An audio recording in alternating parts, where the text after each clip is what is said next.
everyone. Today we have on our podcast a very special person who's joined us here, Mr. Paritosh Ladhani. He's the Managing Director of SLMG Beverages, and they are one of the biggest bottlers for Coca-Cola in India. And amongst that, he also has several other businesses which are, in restaurant, in hospitality. So welcome to our podcast, Paritosh.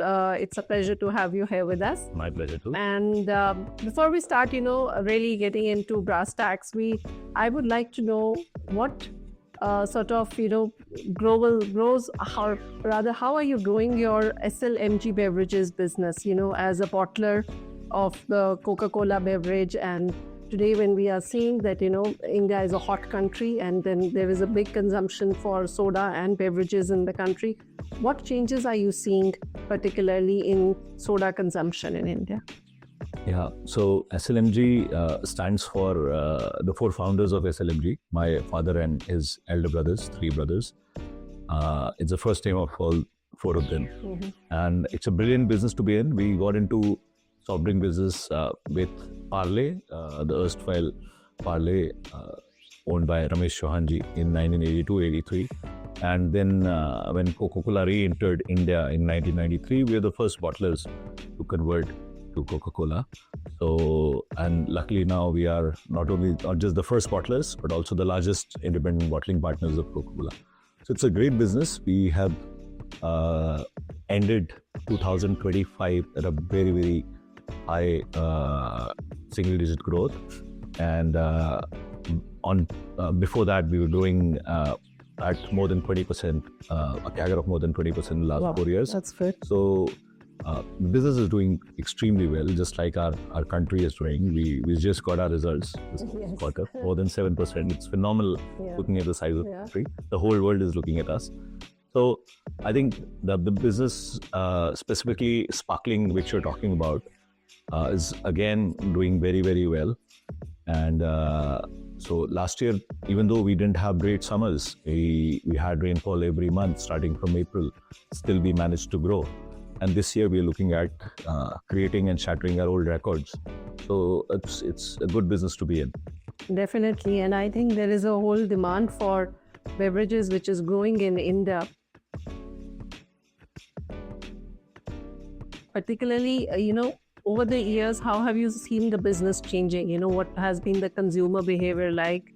And particularly for your other brands in your stable, Thumbs Up and Sprite and the others, what kind of changes have you seen which are considerable or which are sort of noteworthy that you want to share with us? I think these are, when you talk about the three brands from the stable of Coca-Cola, Thumbs Up, Sprite and Maaza, I think they are one of the most powerful brands. Thumbs Up and Maaza and Sprite, all three brands, these brands are more than $1 billion. They do sales of more than $1 billion in the country. And like every other country, there are brand loyalists for this brand. Apart from that, we have launched brands like Minute Maid Pulpy Orange. We've just launched Rim Chim, which is doing extremely well. Right. The consumers, they want variety, but they are still in love with the brands which they've been drinking for the last 30 odd years, 40 odd years. So, and India is such a huge market. And when you talk about SLMG, we cater to about 440 million consumers in the states of UP, Bihar, Uttarakhand and MP. And it's such an eclectic market where you have something for every brand, for every pack. So while we have an affordable pack, which we are selling at 10 and 20 bucks, then you have an on-the-go pack, which is 750 ml, and then you have the party packs of 1 liter and 2 liter. And then you have the brands. We have seen huge growth in the juices segment in the last 5 years, while there is considerable growth in the sparkling segment as well. So yeah, India is drinking our healthy products. So.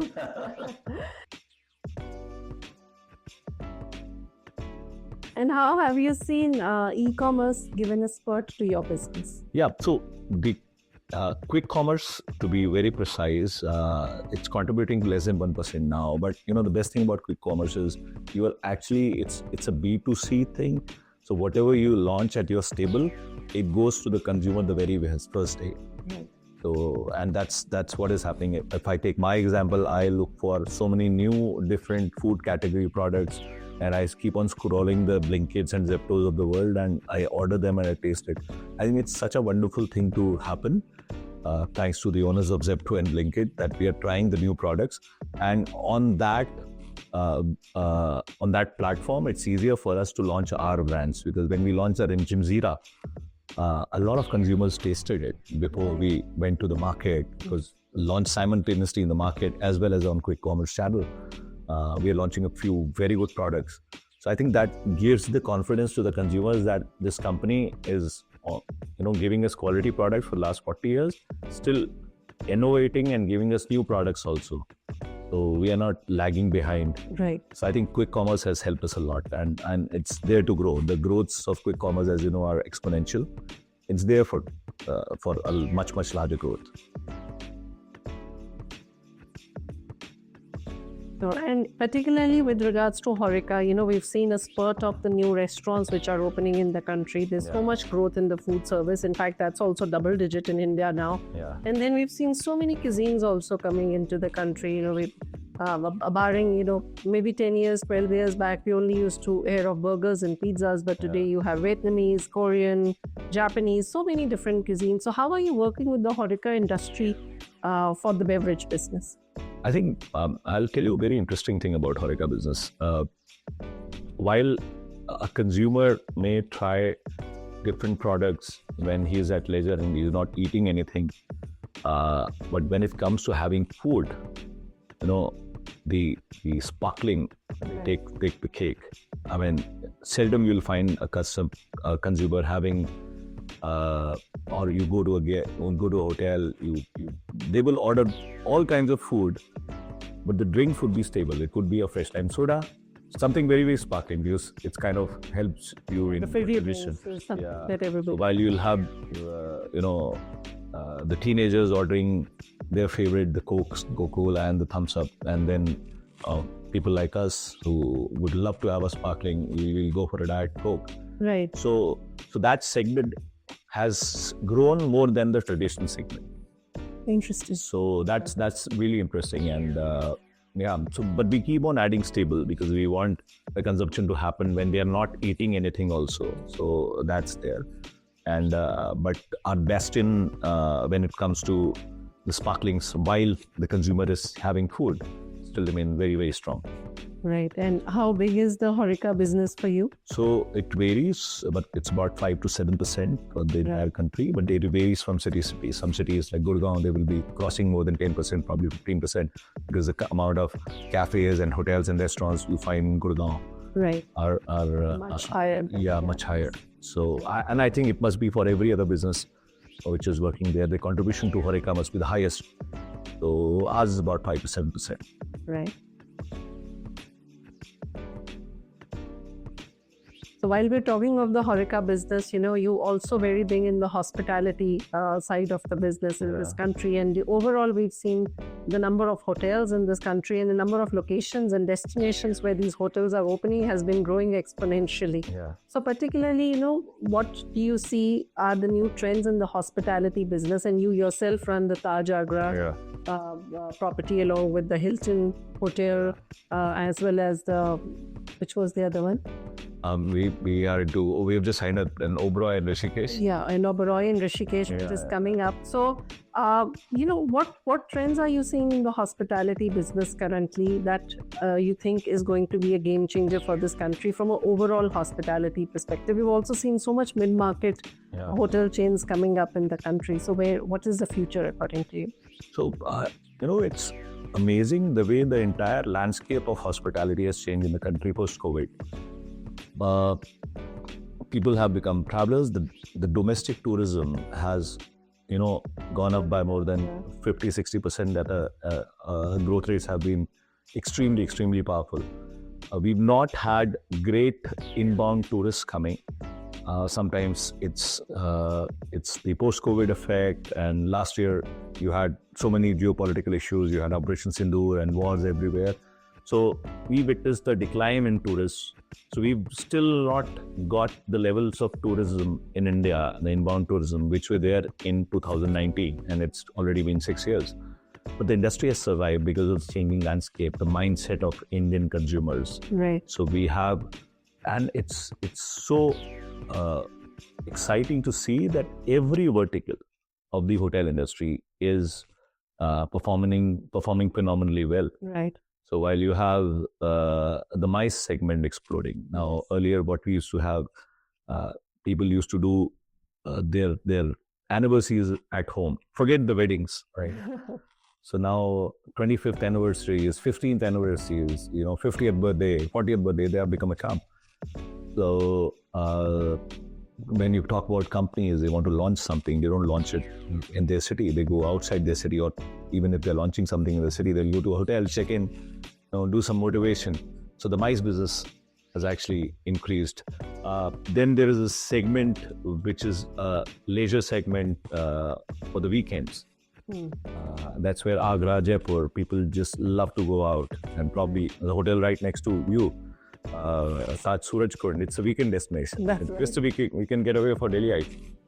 And then you have a luxury segment, which is exploding like anything in this country. You have properties which are charging more than $2,500, $3,000, which was completely unimaginable about 5 years back.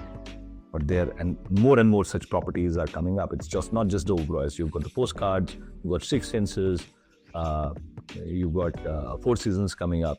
So that is why Taj, as a brand, I'm one of the franchises of. They have divided Mr. Chhatwal has divided it so wonderfully that you have all the Taj palaces in the luxury segment and all the new Taj hotels. Then you have the Vivanta for the business, and then you have the Gateway for the leisurely, and then you have the Ginger. So, Correct. So I think because of domestic tourism expanding so massively, I think opportunity in the hotel business, although I wouldn't say that it is being centric towards one brand, because there's so many brands opening up, the growth per hotel won't be more than 8-10% because of so many inventories coming up. And hotel has always been a demand-driven market. It's never been a supply-driven market. Correct. So it's very cyclic, but I think the barriers to entry in hotel business are very low. Anyone having a piece of land, and there's so many brands, they'll just open up the hotel. Right. So there's no technical, I shouldn't say that here, but I must say, there's no technical know-how required for an investor when he opens a hotel. So then you see that you see a lot of hotels coming up, especially in the metros. So, and in tourism places like Jaipur, you see every brand is there.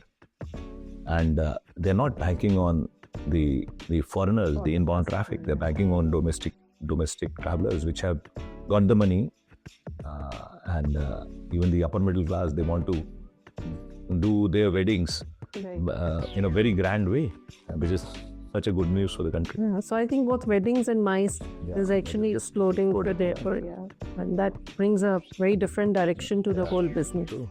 And you're planning to invest in more hotels in the near future? Yeah, we have some plans, as I mentioned in my previous communications also. We have plans to open hotels in Udaipur and Goa, and we are very close to closing the hotel in Goa. Yeah, it's more, so for me now, it's not just about opening a particular set of hotel. It could be anything. It could be a small boutique hotel. It could be a large MICE facility hotel. It all depends on what economics works and what will work in that particular area. Yeah, interesting. And I think the way we have seen the hotels mushrooming now, and they're not sort of so gung-ho on the location also. So they would open anywhere where they see a certain geography and a certain set of customers, and a new location would come up. Indeed, one of the booming industries. Yeah, so many hotels.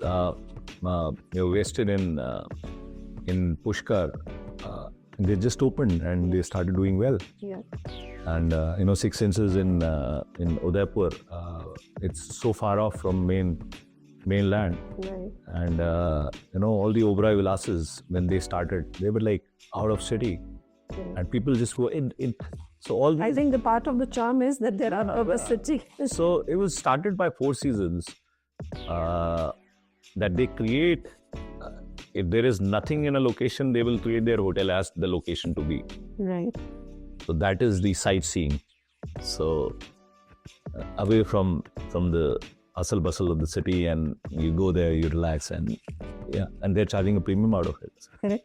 Totally. Yeah. And you also run restaurants. So you run the Hard Rock Cafe in Delhi as well. And so what is your opinion on the restaurant business? I mean, we've seen more than a double-digit growth, a higher number of double-digit growth in the number of restaurants in this country and coffee chains and the way they are mushrooming in India. So overall, what is your experience as a restaurateur?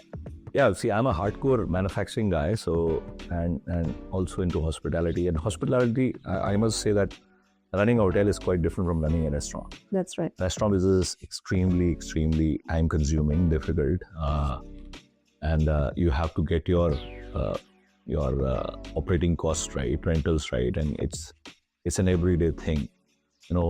Hotels, that you do a good job, then you will get repeat customers. And if you have a good wedding facility, banquet facility, then you are sorted that 40% of your business is going to come from the weddings or the bank or the conferences. Right. And then you go and tie up with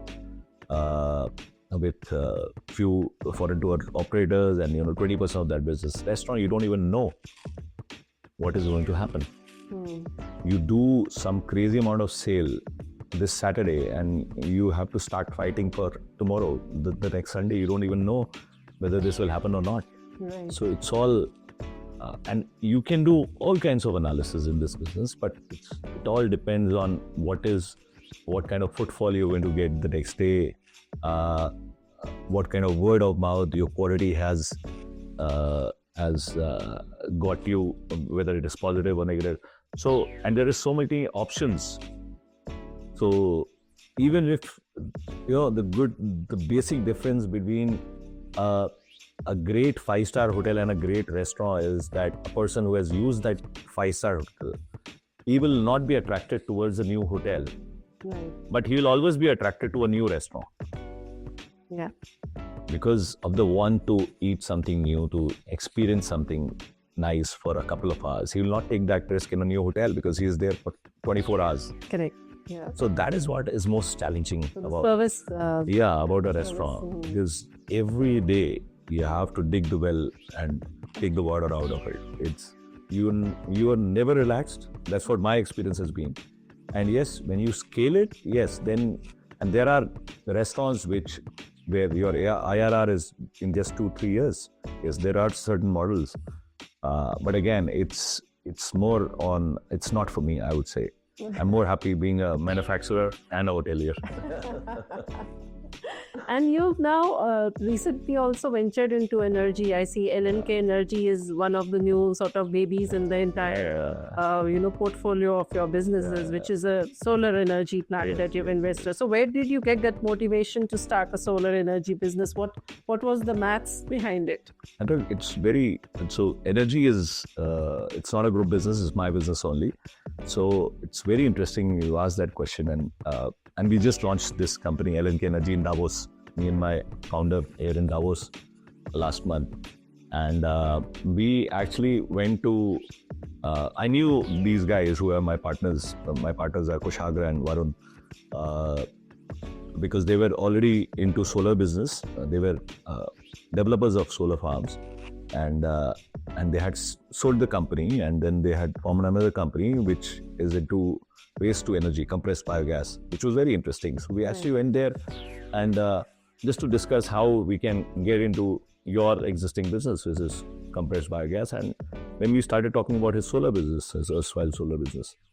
And then we started looking at what is there in this business. What if we start manufacturing? So they were not manufacturing, they were getting the panels from the manufacturers and developing solar farms for government, for private companies. And when we got into it, we found it very, very interesting. And the way, so India has about 180 gigawatts of solar, renewable energy right now, and 80 to 90% of that is solar. Right. And right now it's about 30% of India's energy requirement. And the target of MNRE is to jack it up to 500 gigawatts. It's just more than double in the next 5 years. So we thought that it's a great opportunity. And nature and our Lord has given the cheapest source of energy for us. It's practically costs nothing. You have to, and humans have invented a way how to extract the energy from sun and convert it into electricity. So it is the cheapest form of energy. That's and it's so sustainable. You don't have to burn the fossils to get that energy. It's so... we have abundance of it in India. Yeah, we have abundance of it. So it's so planet friendly.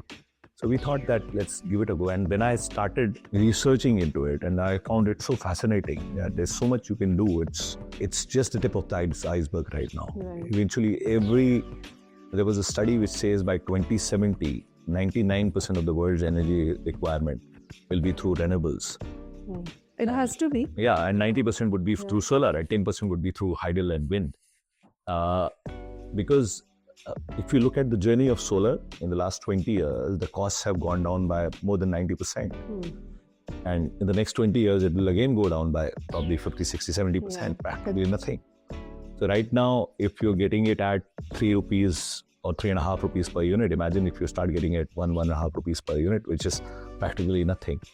And if you find a way to install panels, compressed solar panels in every household, and right now also if you install it, you're practically 90%, 80% of your energy is free. So we just need to find a sustainable way to use it for first industries and all the other projects, and then definitely for domestic use. It's so vast and it's so simple to do as compared to hydel. Hydel, you require a lot of infrastructure. Right. I'll give you an example of one of the best manufacturing countries in the world, China. They have installed more than 450 gigawatts of solar capacity. But for hydel, they have only done 15. So that is the kind of difference. They were able to scale up solar because it's so easy to do. India also has done about 5 gigawatts of hydel only. We have done 212 gigawatts of solar so far. 60 of that, 50 of that we did last year. Every year, India is adding about 50, 60 gigawatts of solar. So, and there are so many avenues where it can go. In one of the states in South India, they have used the lake over there. They have put solar panels. They have not used the land because they didn't have land. They have a huge lake, I think somewhere in Kerala, and they have put in solar panels and they're generating electricity out of it. Right. Cochin airport is completely run by solar. Correct. Right? But this is very interesting that the way you're giving us an outlook for the solar energy. But going forward, how do you plan to work with the government in India to ensure that there is enough penetration of solar, which is happening across the country in a more uniform, equivocal way? So we have just signed a 10,000 crore MOU with state government of Maharashtra, and Maharashtra government has been extremely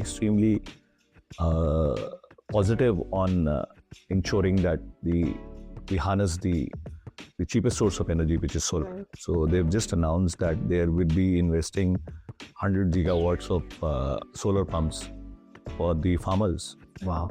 And imagine if every farmer, which is spending about $1,000 or $1,500 every month for those pumps which are run by conventional electricity, if you get that solar pump there, and the costs would be reduced by about 60-70%, probably 80% if we have a backup battery along with it. So I think the government is, specifically the state of Maharashtra, they are very bullish, they're very positive, and they understand the economics of this energy and where to invest behind it. And it's giving back to the society. They are going to ensure that we use this extremely cheap source of energy everywhere. There is a project in the city of Aurangabad, which is based on, they have a huge lake over there. If we can convert that and put solar panels on that lake, you're not using the land, you're using water. Right. Where you can put the panels and probably, generate a huge amount of electricity with minimum of investment. So I think I'm very, very thankful to Honorable Chief Minister DF Sir, Devendra Fadnavis Sir, and his entire team. They have been extremely positive. Their outlook is very, very forward-looking, and the way they are going, they are going to provide the cheapest source of energy to their consumers. And I think it takes a lot of pain away from the farmers in terms of the electric bills that they end up absolutely, absolutely. So they're not just working on solar pumps. They also have a great domestic rooftop subsidies planned for rural India, which of course the urban guys can also use. Yeah, absolutely. So eventually, there is a subsidy plan, so the investment goes up, and then you recover your money in the next 3 years, and after that your electricity is practically free. Correct. So I think solar is a revolution, which India is the third largest producer of solar panels, and I'm sure with the new solar cells facilities coming in, including LNK Energy, will be the third largest in solar cells as well in the next 3-4 years. But the focus of both the state government and our Honorable Prime Minister Mr. Modi ji is so positive on this vertical that we are looking at very, very best and cheap times ahead. Correct. No, I think solar is certainly the way to go. So, overall, as we come to the close of this podcast, I want you to tell us that, what do you think of, being an entrepreneur in today's time? How do you see entrepreneurship? You've seen your fathers, and you say that there are 4 generations of names that are there in your organization's name. So how do you feel from maybe your father's or grandfather's time, today's entrepreneurship is different, and particularly in the startup culture, how are things happening much faster and innovation is progressing much quickly than it used to? Yeah, so I always, when we talk about entrepreneurship, there are not many movies which have inspired me as an entrepreneur. But there is one movie and there is one quote which has inspired me immensely. It's from the movie Founder. It is where founder Ray Koch was there, and I'll just quote that, and I'm sure you must have heard it, that nothing in the world can take the place of persistence. Talent won't. Nothing in this world is more common than unsuccessful people with talent. Genius won't. Unrewarded genius is practically a cliche. Education won't. The world is full of educated fools. Only persistence and determination is all powerful. And I'll just add one more thing to it, which I've learned from my uncles, my father, and because this quote just fits it. They were determined to do well. They were persistent, and they were disciplined. Because you want to execute something, you have to be disciplined. So no one would have imagined a team of 4 brothers who were contractors in east of India. They got an offer to set up their first bottling plant, and it's completely different being dealing with petty contractors, government, and all the mafia over there East India at that point of time, and then coming to a business which is very consumer centric. Right. And they did it because they believed in something, and if you believe in something and it doesn't become work, it becomes passion. Right. So they believed and they performed, and eventually our journey started. So I have seen all of them work really hard. I've seen them very, very disciplined, which is very important. I've seen their follow-ups. They eventually made their team disciplined. And in today's thing, we talk about EQ, emotional quotient. It was already there in them. Right. So they knew how to deal with their team how to motivate them. They used to go to their, not even the weddings of their managers, they used to be there for every little function, every little celebration, because they were their family and work. They were spending 10 hours, 12 hours with them. I think that is what I have learned. So entrepreneurship, whether you are, even what you talked about, that things have not become fast. Yes, there are examples where a brilliant mind comes in and, works really hard. Right. And he achieves success. But, probably we talk about Mark Zuckerberg. He had started working when he was only 13, 14. And, he may have established Facebook at 18, 19 as of age, but 6 years, and you don't even know how much of hours of work he was putting in there. Right. Probably he was putting 18 hours as compared to someone else who's putting 8 hours. So the number of hours will remain the same. So there's no shortcut to success. Correct. There's no shortcut. You have to work hard. It is non-negotiable. Right. You have to work hard, and you have to, and the harder you work, the luckier you get. Right. So I think the persistence has to be there, the determination has to be there, and the discipline has to be there. I'll take my example. Whenever I have not been disciplined, I run 3 verticals of business, whether it is hospitality, consumer goods, or restaurants. Wherever I have defaulted on my discipline, on not asking my team, and not following it up, if there has been a crisis, if I was not disciplined enough to address it there and then, right, it became too uncontrollable. Yeah. If you're not asking the right questions, I think sometimes you think, you believe. So as a founder, as an entrepreneur, maybe you're having a business which is more than $10 billion or $100 billion. You have to have the discipline of following it up. Mr. Mukesh Ambani, he has so much of business. He has got 120 EAs who are connected to their CEOs. Right. So he works like 11, 12 hours a day. And every day there are more than 20, 30 reviews. Correct.